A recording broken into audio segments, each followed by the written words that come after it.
ठाणे महानगरपालिका क्षेत्रातील करदात्यांसाठी निवासी मालमत्ता करावरील शास्तीमध्ये 90% सूट देण्याची योजना राबवण्यात येत असून नागरिकांनी या योजनेचा जास्तीत जास्त लाभ घेऊन आपल्या मालमत्ता कर महापालिकेकडे जमा करावा असं आवाहन महापौर शर्मिला पिंपोळकर यांनी पत्रकार परिषदेमध्ये केलं आहे। महापौर दालनामध्ये झालेल्या पत्रकार परिषदेस गटनेते पवन कदम, उपायुक्त जी गोदेपुरे उपस्थित होते। ठाणेकर करदात्यांनी महानगरपालिकेस निवासी मालमत्ता कर जमा करून सहकार्य केलं आहे, परंतु काही करदात्यांनी अद्याप कर भरलेला नाही।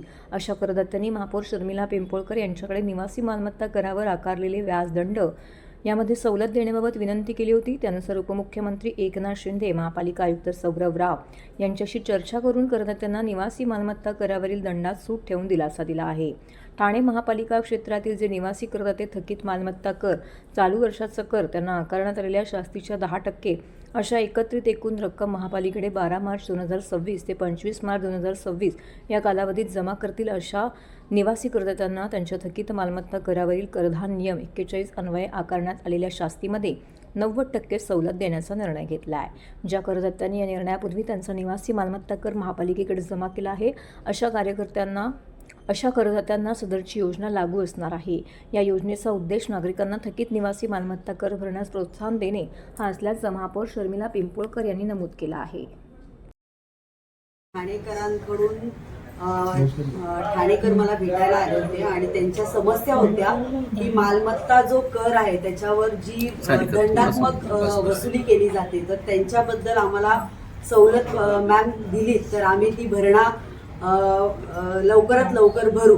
आणि त्यानुसार मी महाराष्ट्राचे उपमुख्यमंत्री एकनाथजी शिंदे साहेब यांच्याशी विचारणा करून आणि आपले ठाणे महानगरपालिकेचे आयुक्त यांच्याशी पण आज खरं तर मी बैठक घेतली आणि त्या बैठकीत असा आम्ही निर्णय घेतला की काहीतरी सवलत आपण आपल्या ठाणेकरांसाठी दिली पाहिजे, ज्यांना कर भरायचा आहे पण तरी पण त्यांना भरता येत नाही पूर्ण हे करून, तर अशासाठी आपण त्यांना एक निर्णय घेतला की 90% कर मालमत्ता कर वसुलीवर 90% सवलत देण्यात येईल दंडात्मक। आणि आज ठाणेकरांना मला वाटतं तो दिलास होईल आणि तसा निर्णय खरं तर 12 मार्च ते 25 मार्च पर्यंत आपण त्यांना ही सवलत दिलेली आहे आणि ती कशी वसुली होईल ते बघितल्यानंतर अजून पुढचे निर्णय पण आपण घेण्यात येतील।